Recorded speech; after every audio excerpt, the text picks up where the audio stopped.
Welcome to the Monday, May 27th, 2026 Village of Lake Bluff Board of Trustees meeting.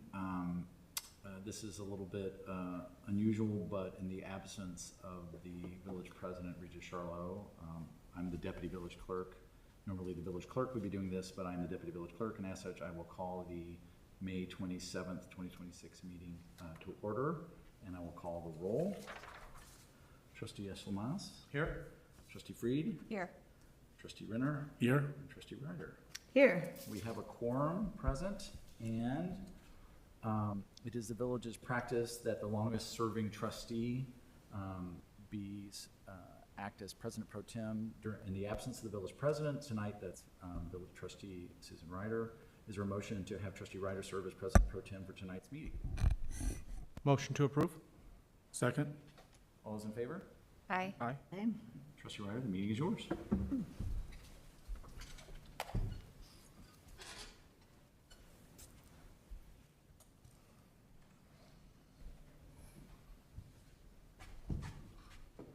Hello again.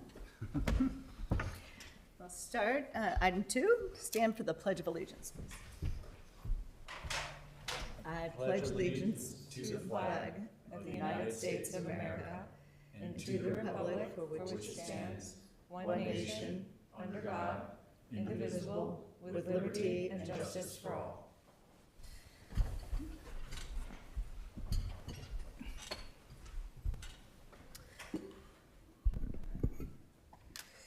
We will start with item number 3, awards and proclamations. Today, I have the honor of designating June 2026 the LGBTQ plus Pride Month. Whereas the battle for dignity, equality, and personal safety for lesbian, gay, bisexual, transgender, and questioning people is reflected in the tireless commitment of the LGBTQ plus community, as well as dedicated advocates and allies who strive to forge a more inclusive society. And whereas President Bill Clinton on June 2nd, 2000, declared June Gay and Lesbian Pride Month to commemorate the June 1969 Stonewall Uprising in Lower Manhattan.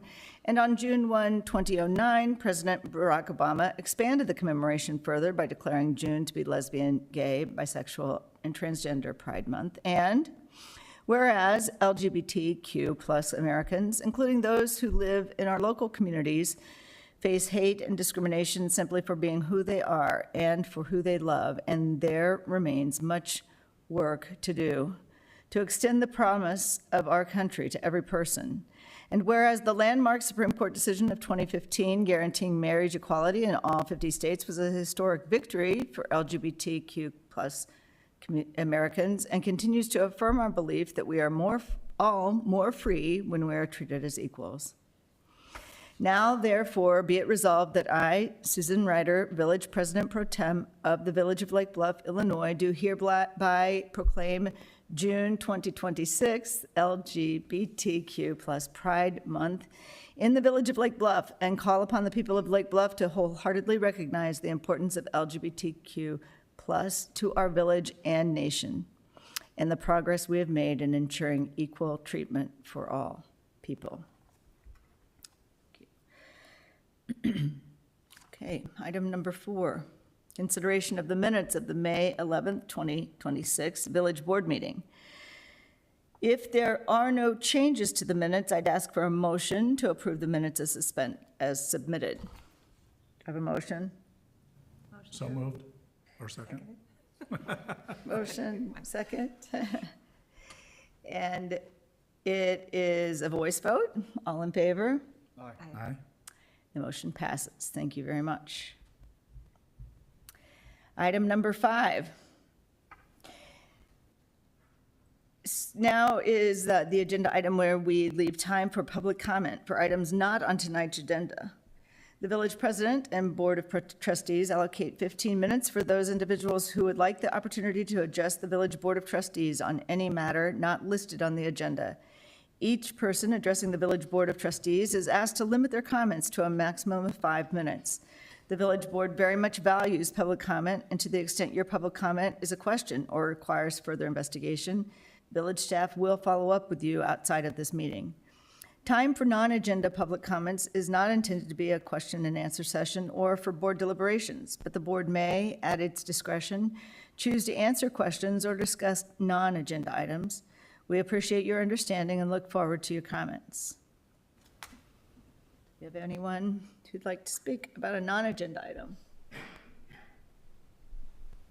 Anyone participating in tonight's meeting via Zoom, now is the time to raise your hand to comment on items not on the agenda this evening. Please do so by using the raise the hand button in Zoom. Please raise your hand.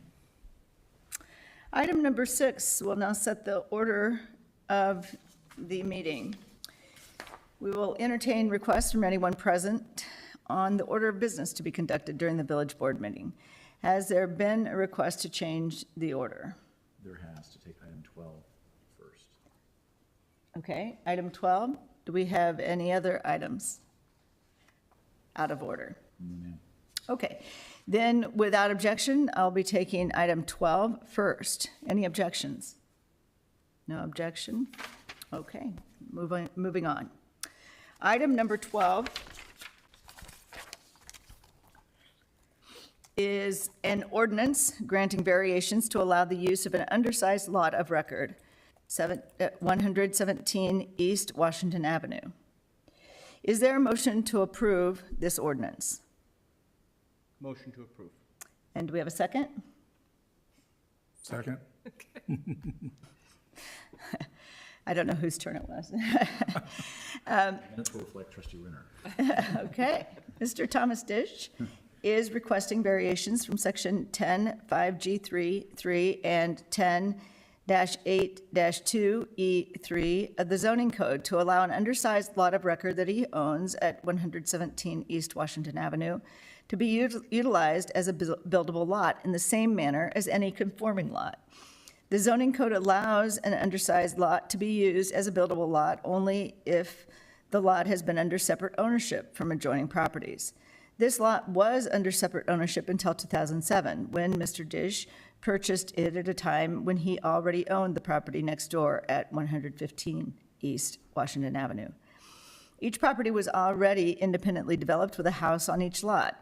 If the variation is granted, the property will remain subject to the same zoning restrictions regarding setbacks and floor area limitations as other properties in the R4 zoning district. Many other properties in the neighborhood are similar size, and this 6,250 square foot property, as shown on the address and square footage map in attachment 8, relatedly, the Historic Preservation Commission conducted a demolition review at their April 8th, 2026 meeting and voted to terminate their review. On May 20th, the PCZBA conducted a public hearing and voted 6-0 to recommend approval of the draft ordinance. Mr. Ditch tonight is also requesting a waiver of second reading in order to allow a purchaser to move forward with plans to build the new house on this property. Are there any questions for staff or, well, no village, if you have a question, the village attorney will have to phone a friend. We'll phone a friend.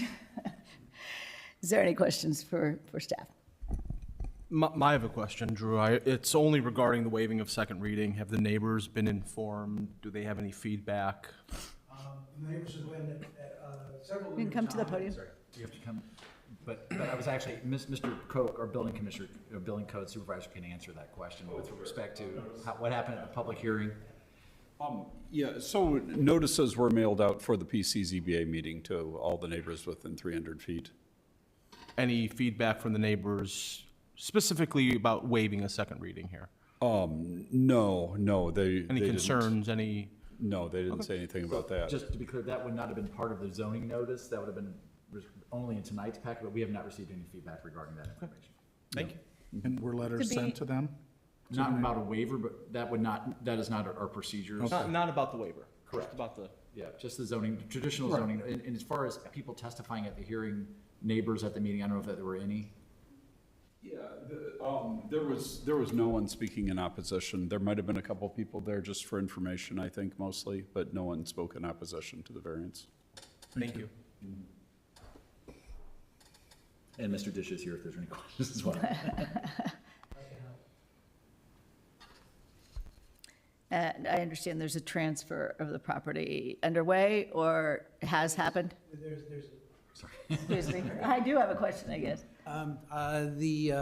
There's a contract, s- but it's pending the approval of this, these processes, because the purchaser wants to rebuild and wants to make sure that there's not going to be some snafus in that process.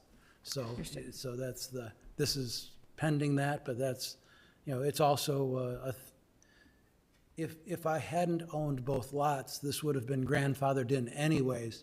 The fact that I coincidentally or without knowledge of that ordinance bought the house next to me and owned both of them and had one as a rental and one as my residence, brought this into play. And in fact, the zoning board even suggested that they wanted to change the rules moving forward so that similar situations that were always maintained as separate properties might not have to go through this process in the future.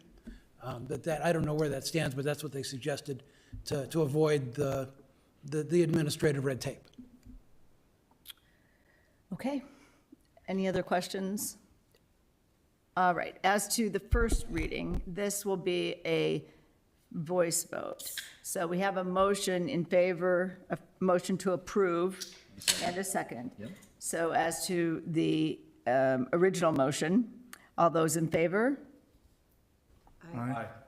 Anyone opposed? No one opposed, motion carries. And as the petitioner is requesting a waiver of the second reading, is there a motion to waive the second reading? Motion to waive. Is there a second? Second. And this is a roll call. This is any public comment. Oh, I see. We wait for public comment. Yeah. Thank you. If anybody's participating in tonight's meeting via Zoom and would like to make public comment on the waiver of second reading, now is the time to do so by raising your hand. And no one is doing so. Okay, this is a roll call vote. Clerk, please call the roll. Trustee Yassermas. Aye. Trustee Freed. Aye. Trustee Renner. Aye. And Trustee Ryder. Aye. Motion carries. Okay, thank you. All right, we will return to the regularly scheduled programming. Yes. Congratulations.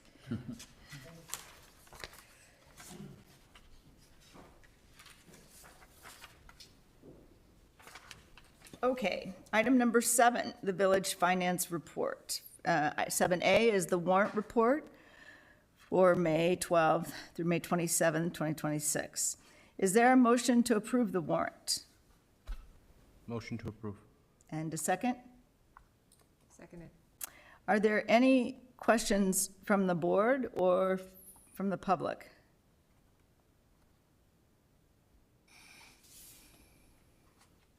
Nothing extraordinary there.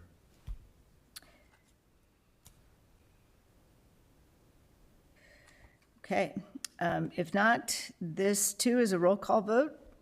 Clerk, please call the roll. Trustee Freed. Aye. Trustee Renner. Aye. Trustee Ryder.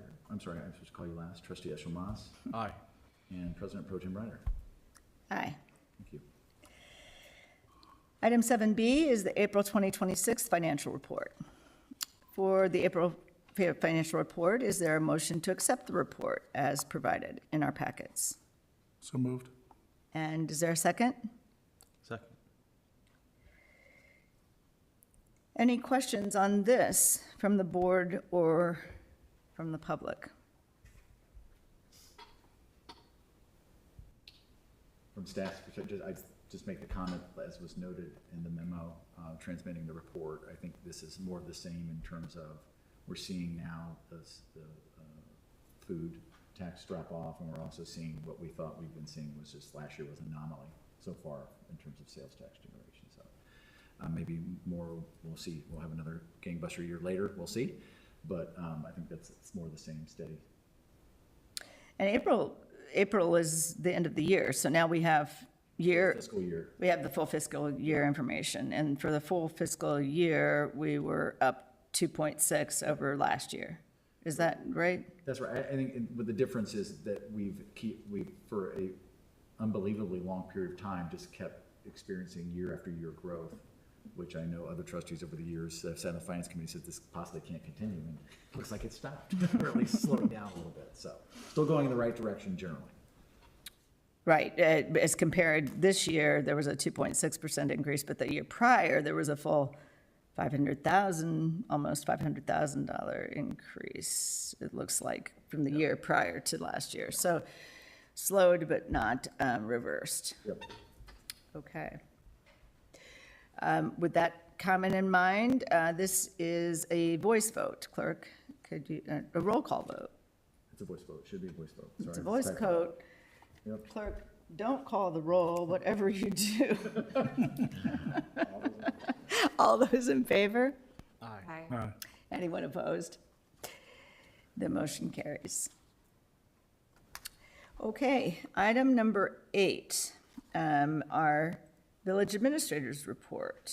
Yes, tonight, if you give me 1 minute, I will make sure I have Greer's PowerPoint, but our graduate student intern Greer Palmer is going to provide this year's farmers market report.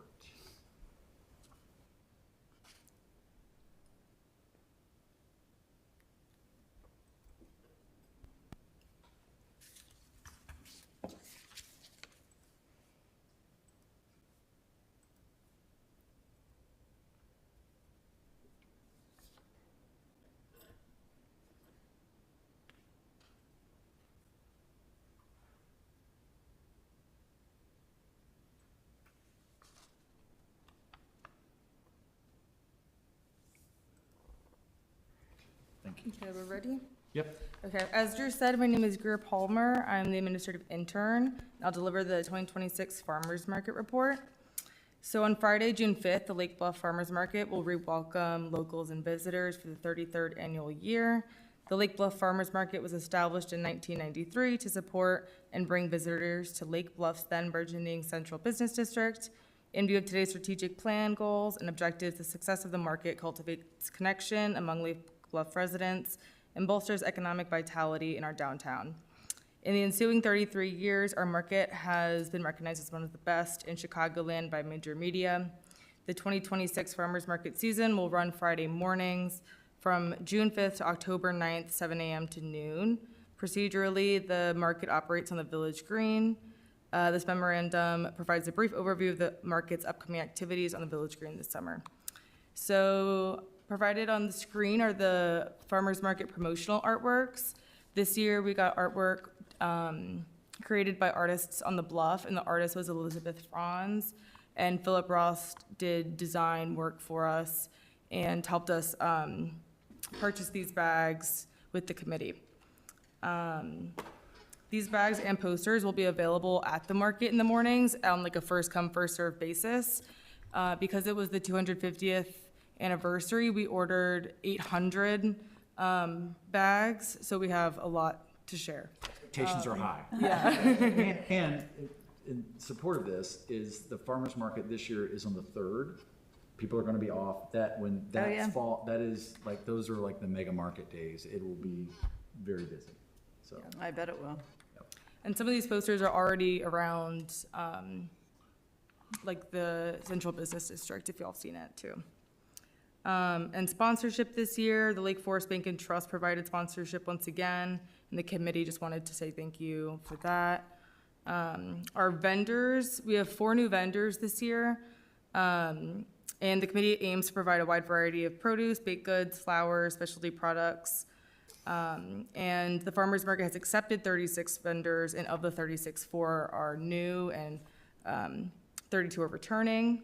So one of our new ones is Arrow Prairie Leaf Farms, and they're family-owned and operated in Wonder Lake. They do produce, flowers, microgreens, cottage foods. Y'all are familiar with the Griffin's cocktails, and they'll be selling bottled mixed alcoholic and non-alcoholic cocktails for off-premise consumption.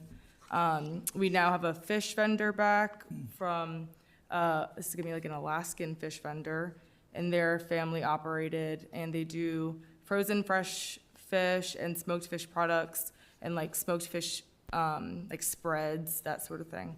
And then Sunbury Orchard Inc., they're an organic family farm with Ukrainian roots, and they specialize in apples and like smoked meat products and seasonal fruits and bakery items. As for special events and entertainment, musical entertainment is always at each market, and thanks to Gridley, she schedules and rotates the musicians so we get some variety. We'll have the RC Juggles balloon artist, and he'll be present from June 12th to July 31st. In honor of the 250th anniversary, the Lake Bluff History Museum has offered to do some Lake Bluff history story time in addition to the Lake Bluff Library story time. So those two will also kind of like switch back and forth on Fridays. And similar to that, the Master Gardeners and Growing Native Habitat will also rotate Fridays to just give some gardening advice. And then the corn roast tentatively is August 14th, and the fire department will also help with that. And the committee would just like to thank and recognize the work those have contributed to the successful planning of the market's 33rd season, including the Farmers Market Committee, the artists on the Bluff, market manager Kate Cole, and most of all, the customers. So, Thank do you you. all have any questions? I believe so. Any questions? Thank you. Okay. Thank you. Thanks. And I have two more items Okay. for the board, one of which is, Max, would you please come to the podium? Max, I'm so excited to have Max here for many, many reasons, but Max started working on Tuesday morning. Max came to us, I made this comment earlier tonight, he's born in Florida with two other people that you may know. Most people not from Florida, he's one of them. Went to undergrad in Texas at UT Austin, studied history, thought he was going to be in higher education. He's the offspring of college administrators. And Couldn't resist the siren call. no, it's a strong gravitational pull. Village administration, college administration, very, very, anyway. Ended up in Colorado doing that work and decided he was going to study urban planning. He got a master's in urban planning at UC Denver, I think. That's correct. And took a job as a planner in Avon, Colorado. If you've been to Vail, you maybe pop through there, and did some pretty exciting and creative work there in I would consider a progressive community, a thoughtful community environmentally, and worked there for several years, and then took a post in Illinois less than a year ago in Schiller Park and applied for our post, and we stole him. And I have no qualms about it. And glad he's here. And Max, welcome. Sure. Thank you. Welcome. Thank you. Glad to have you. Yeah. Colorado is beautiful. You have noticed that there's not much urban here.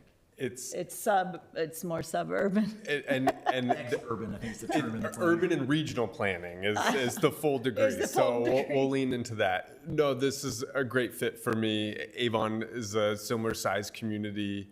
I was just very proud to do work for them and serve that community, and just always knew I'd be in the Midwest. And Really? Awesome. yes, yeah. So excited to be here and have felt so welcome in the last 2 days. I can't believe it's been. So thank you for having me, and look forward to working with all of you. Well, we're thrilled to have you. Welcome. Thank you. I'll say that we're not quite suburban. I would classify this as almost a 15-minute city. Almost a Which- 15-minute. What's that? It means everything within the residence of the village can be reached in 15 minutes or less without a car. With a bike, walking. Not a car, with a bike. How about a scooter? That makes it for certain, yeah. Yes, I've never seen electric bikes on the bike trail, so I wouldn't know. No. Right, of course not. Wouldn't hear of it. Never. Thank you so Thank much. you. Welcome, Very Max. glad to meet you. Glad to be here. Yeah, and Jeff, could you come up and continue sharing the good news? I wanted to give the board a quick update. if you've been in, certainly trustee Renner's living it in the terrace. Yes. So we talked about the last meeting, the village's deep tunnel project, the West Scranton stormwater project has progressed way ahead of schedule and under budget, and that's almost that we're in the punch list items. Yes, Jeff? Yes. And then the other project that's happening, an intense one that we're trying to get to the finish line before the first farmer's market, is the CBD Block 1 streetscape work. You want to give a quick update on that? Yeah, they're gonna be paving tomorrow, so it's gonna be a mess tomorrow, but then, everything's done. There's one piece of concrete that might have to come out and get replaced, then all the sidewalks are done, the paving will be done. Don't have delivery yet on the festoon poles. There's some granite for the top of the seat wall and the plants, but those will come, and they'll be not nearly as disruptive when they have to come do those smaller items. So, they're gonna be paving today or tomorrow, and then no more road closures. They will be temporarily striping the parking stalls in the center line. They'll have to wait on getting the real stripers to come, but it will be all set for the weekend. People can start putting their tables and chairs back out. They will fill the holes with topsoil. The actual plantings, I don't think are gonna come to fall, since it's not a good time to plant them by the time they would get them this summer. But excited to have everything put back together. And all those businesses can move their stuff back out on the sidewalk here the next week and operate like normal for the summer. And the second phase of that project will roll over to the train station, do the dancer sculpture and that work over there. Hey, Jeff. Yeah. Without being facetious, what contributed to us being ahead of schedule and under budget? And how do we replicate that for everything else? Well, if I'm being honest, there's a little pad in the budget for unforeseen items that just didn't come up. So Okay. the quantities were good, everything is paid by unit prices, and we've got a couple of extras. We've had a couple, you put in a little extra with road work in case the soil's bad, you dig it back out if you find soft spots, and that number can explode on you if there's a bad sub base. So that is kind of where some of the pad comes from in road work. So schedule was just, we had planned to do some work in the fall and pause and then pick up in the spring, and the contractor was ready. They wanted to work through the winter. The weather cooperated mostly through winter, and they were able to do it very quickly. I think they had their people available maybe more than they thought they would. So they threw some guys at it and knocked it out pretty quickly. Thank you. And then Green Bay Road is also progressing. We've talked about how they almost had a soft start, and they've been working on putting in new water services and still working with some utility companies to get the utilities out of the way. But we're kind of been staying in first gear a little bit just to wait for school to get out. So school gets out. The 8th is the last day, and we had a meeting today with the contractor and the resident engineer, Baxter Woodman, and staff and the public safety, and talked about the next phases of the project. We put this information out on the website. I think the village, we knew it was going to be imperfect and it was going to be bumpy at times, and I think the good news is there are people that have concerns, and some of them we're going to get addressed, we think, pretty quickly, but a lot of this has been just going slow and waiting for school to get out, and because there are people that are concerned about kids crossing the street and with all the activity, so we've been pushing the contractor to kind of pump the brakes a little bit, but we're going to come loose really soon. You want to talk about that? Yeah, I think as soon as school gets out, they're going to start tearing up the entire length of Green Bay Road in the project limits, which is just a little bit past Stonebridge to the south and almost up to 176 to the north. So they're going to take the pavement out, there's concrete underneath that, and then the gravel out underneath that and put new gravel in. So it will essentially be a gravel road for most of the summer. They're going to spend probably 2 weeks starting right after school gets out, tearing the existing road out, putting new gravel down. Then there's about 6 weeks of storm sewer work and other utility work, and then they can start working on curb and gutter.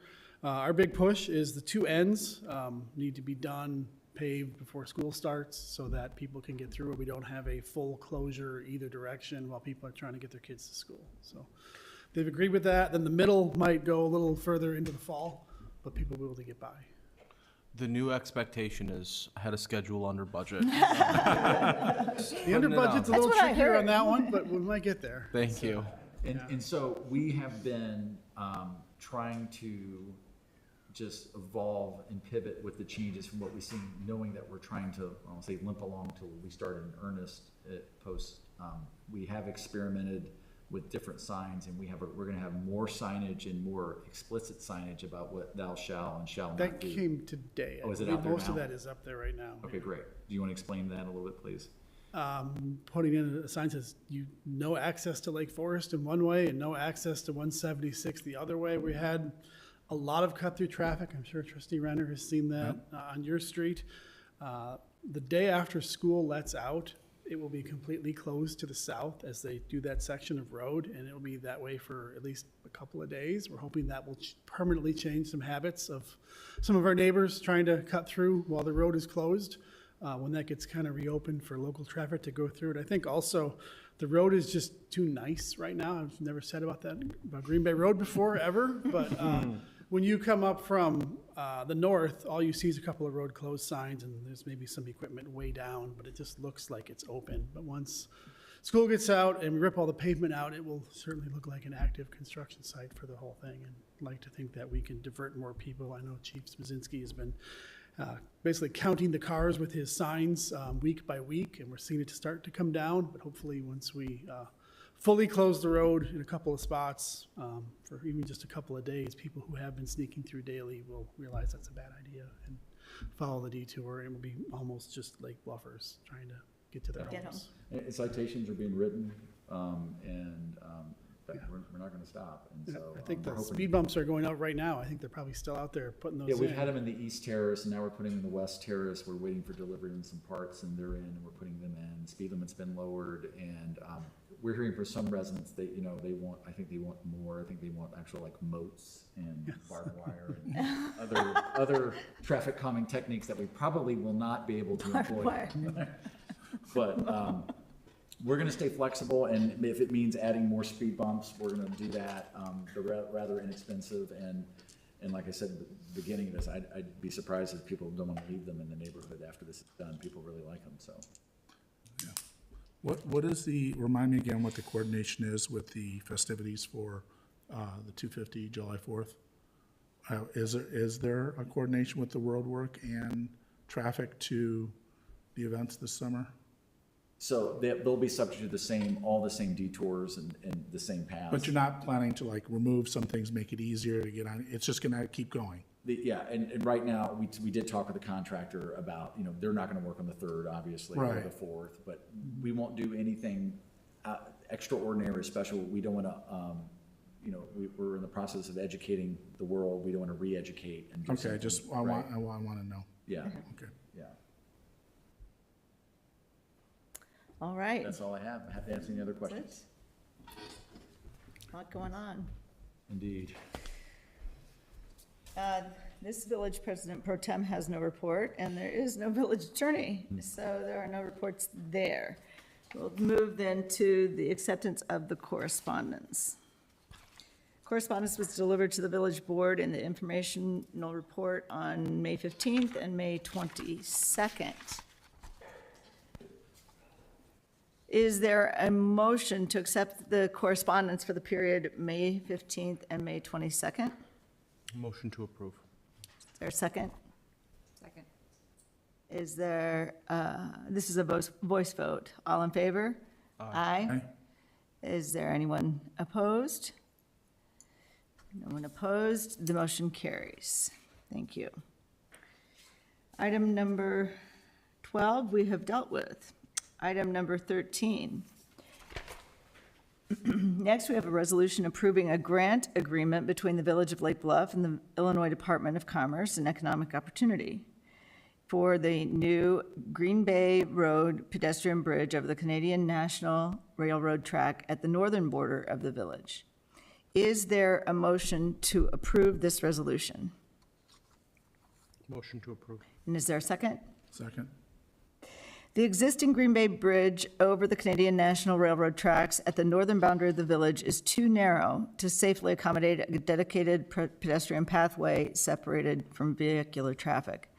In April 2022, State Senator Julie Morrison secured a $1.25 million grant from the state of Illinois for the Village of Lake Bluff to support the construction of a new pedestrian bridge over the railroad tracks.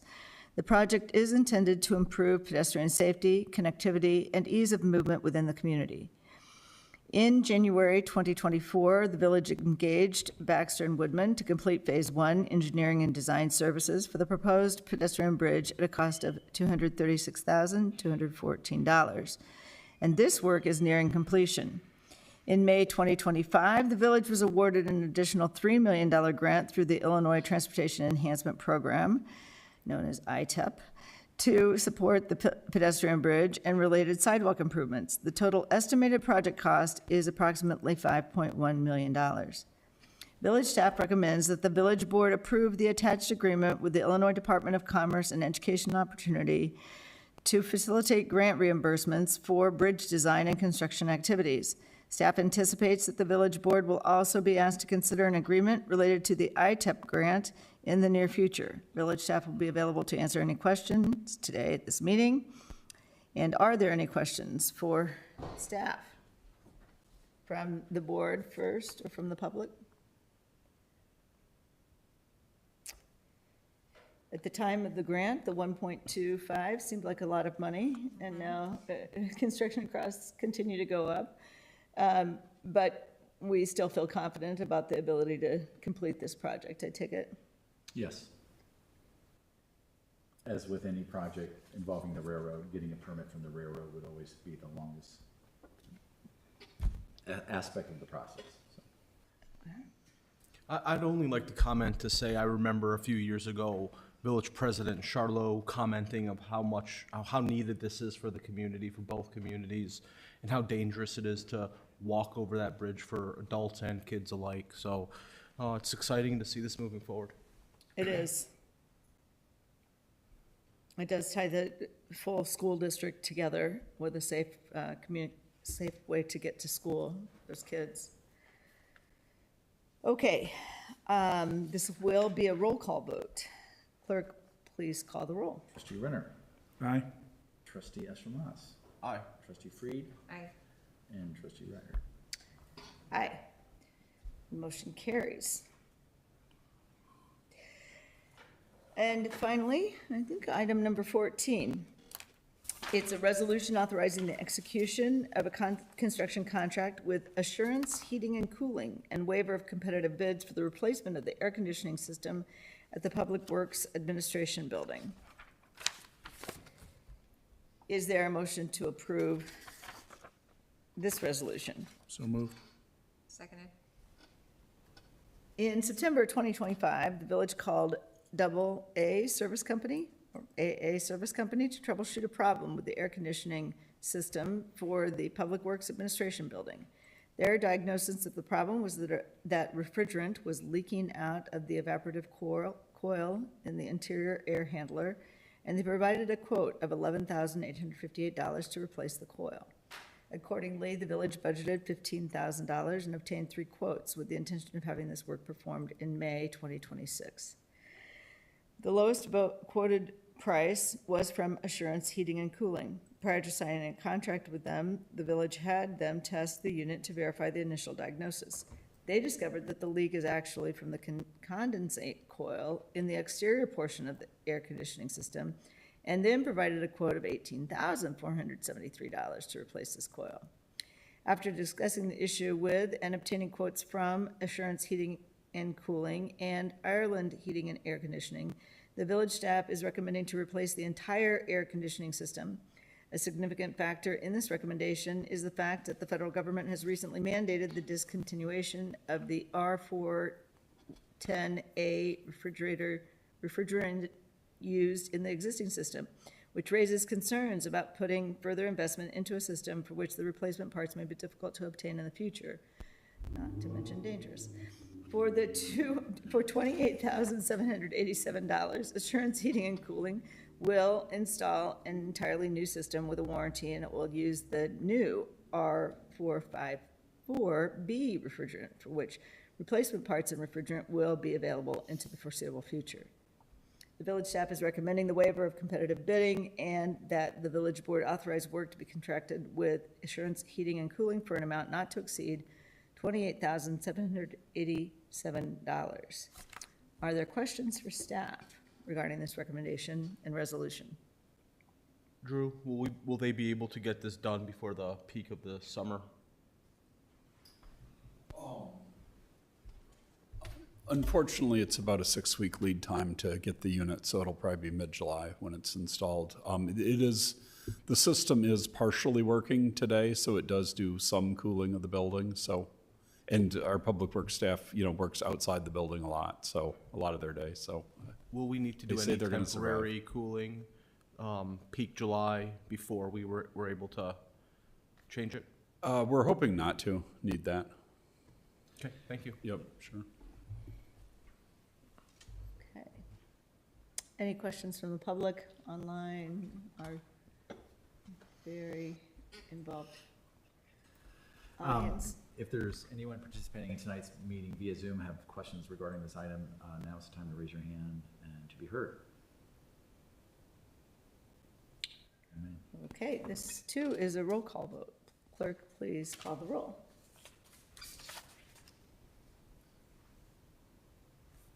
Trustee Eshel-Moss. Aye. Trustee Freed. Aye. Trustee Renner. Aye. Trustee Ryder. Aye. Motion carries. Thank you. Item 15 is the trustees' report. Does anyone have anything upon which they'd like to report? Okay. And item 16, there is no executive session tonight. So finally, adjournment. Is there a motion to adjourn?